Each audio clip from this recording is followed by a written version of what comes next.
Tu voulais pas checker le State of Unreal? Exactement, bien sûr. On va regarder le State of Unreal ensemble. State of Unreal, c'était hier. Et State of Unreal, c'est toujours cool parce que Unreal, c'est un moteur de ouf maintenant. Et donc, ça permet de voir ce que le truc est capable de faire et ce qu'il est capable d'envoyer. C'est notamment là qu'on a eu des images de Witcher hier. Donc, on va voir ça ensemble. Je mets ça en 2K, bien sûr. Et donc, c'est là où on a eu, effectivement... Donc je vais zapper un petit peu dedans, hein, parce qu'on n'a pas le temps de tout voir. Mais c'est vrai, voilà, c'est vrai qu'on voit les montagnes magnifiques, les images les trucs volumétriques là. On va aller directement, on ne va regarder que les images de jeu.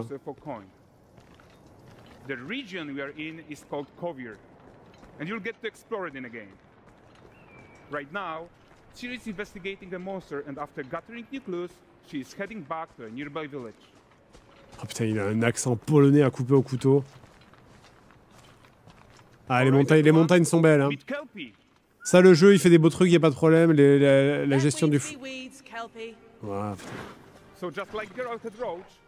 d'ailleurs, sachez qu'au niveau du lore, ils ont parlé d'une région précise qui est une région où Triss a caché les sorcières, ce qui fait qu'il y a de grandes chances qu'on va revoir Triss dans ce Witcher 4. C'est pas une démo technique, c'est un véritable trailer. Oui, après, comme je disais, CD Projekt, ils ont quand même un peu l'habitude de nous montrer des trucs très très beaux et un peu de le downgrade plus tard. Parce que là, quand ils s'amusent à faire marcher les PNJ aussi lentement. Et dans les villages, il y a une raison. C'est pas pour se la péter, c'est parce que ça permet d'éviter de faire ramer le jeu. Donc voilà, faut voir ce que ça donne vraiment in-game en fait. C'est pas du in-game, ils l'ont précisé. Bah voilà, alors. Ouais, on est sur de la démo technique pure et dure. Hein.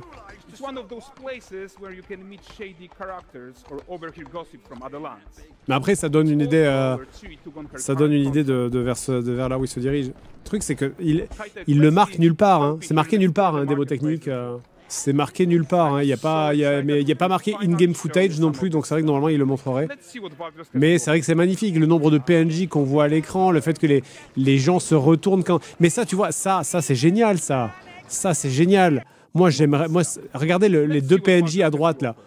Qui, quand tu approches, il y en a un qui se retourne, puis il y a la mère qui l'empêche et qui te regarde. Ça, c'est génial. Mais ça, c'est scripté. Ça peut pas... C'est impossible de faire ça de manière diégétique dans le jeu. C'est trop, en fait.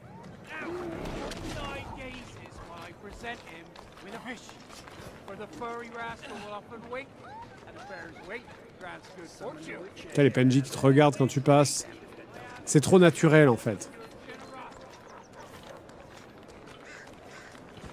Le mec sur scène contrôle la manette. Ouais. Alors, attendez. Les gars sur scène qui sont avec une manette et qui jouent, vraiment, ça a été fake des centaines de fois dans l'histoire du jeu vidéo. Vraiment des centaines, sans exagérer. Donc... Ouais, mais voilà, tu vois, les pièces, les machins, etc. Il y a trop de trucs. Moi, je veux y croire, mais... Je veux y croire, mais il y a trop de trucs. Et il y a trop de choses qui se passent pour que ça soit vraiment un moment de jeu, en fait.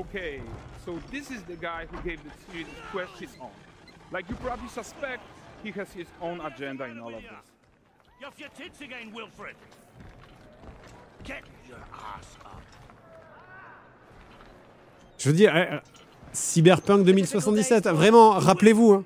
Après, ça j'y crois. Moi, tu vois, ça, c'est une cinématique, je veux bien. Elle est magnifique, série. C'est beau, mais zéro gameplay. Ouais, bah attends, on va accélérer un petit peu.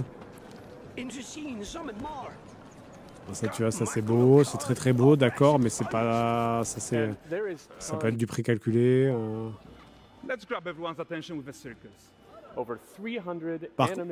Ça, le fait qu'il y ait autant de PNJ, ça c'est vraiment super. Si vraiment ils arrivent à faire ça, à avoir autant de PNJ actifs dans une scène, mais c'est vrai que c'est lent, ça bouge pas trop. Là, ça bouge pas. Hitman fait ça déjà, tu vois. Là, les PNJ bougent quasiment pas, ça se fait, tu vois. So we're almost done, but before we go, here's a small gift for all Witcher fans. On donne un petit cadeau à tous les fans de Witcher. Donc ça, c'est quelle ville exactement? Je sais pas. Moi, je connais pas assez le lore de l'univers de Witcher. Mais soi-disant, c'est un truc, c'est là où il y a Triss qui a enfermé les sorcières ou je sais pas quoi.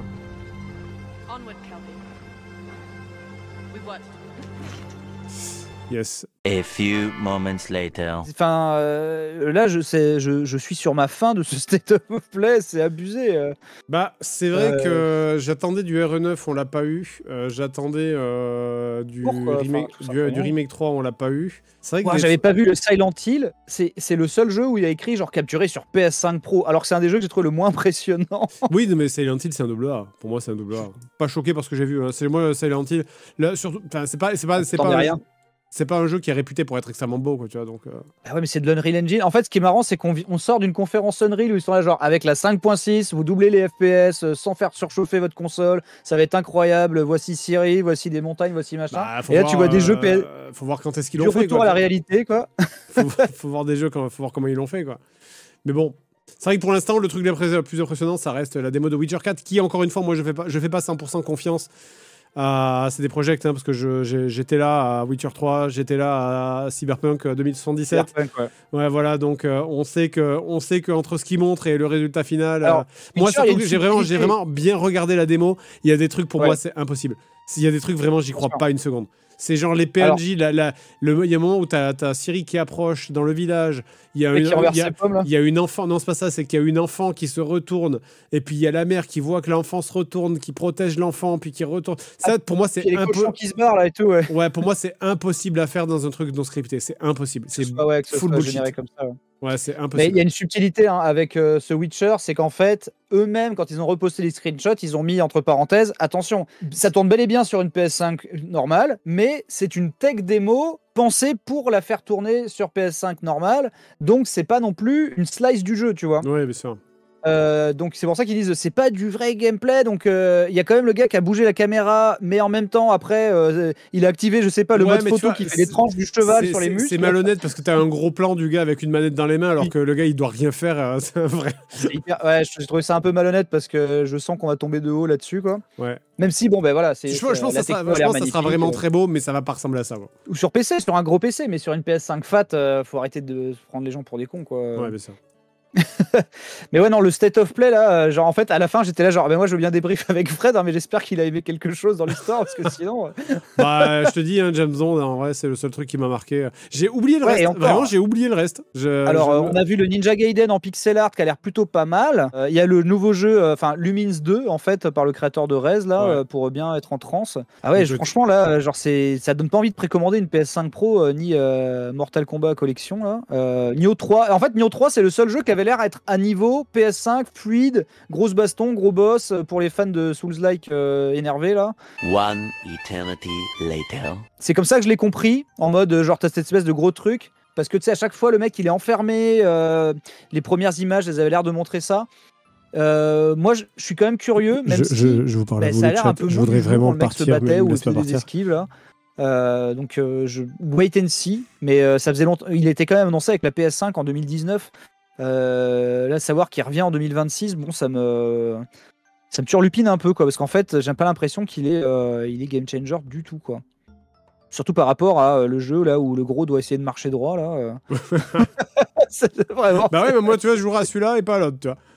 Bah oui, voilà, bien sûr. Mais ça, c'est sûr qu'il y aura plus de streams de ça que sur Digimon, tu vois, genre c'est. C'est clair.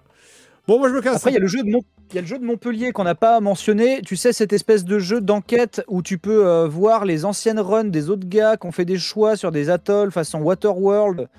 Tu vois ça? Ouais, je vois très bien. Oui, le jeu, oui, je vois très bien. Par les mecs de Road 96. C'est très intriguant. Tides of Tomorrow, ça s'appelle. Je suis curieux, même si genre j'attends de voir si c'est juste des choix où il y a vraiment de la plateforme, etc. Le trailer montrait un peu tout et son contraire. Et ça a l'air un peu trop ambitieux et si personne est là pour jouer, en fait, il y aura pas de jeu quoi. Bah, faut voir. Visiblement, tu vois les fantômes des autres joueurs. Oui, c'est ce genre de jeux qui sont un peu oubliables facilement. Ah, ça a l'air. Ça a l'air, mais je vais pas te tenir la jambe plus longtemps. Je me casse, je suis désolé, ça fait 10 minutes que j'ai envie de me barrer.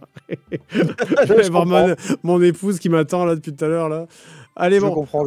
Bisous. On en parle dans 2 jours. À vendredi, ça roule. Des bisous, salut, ciao. Bye bye, yo yo. Allez, je me casse.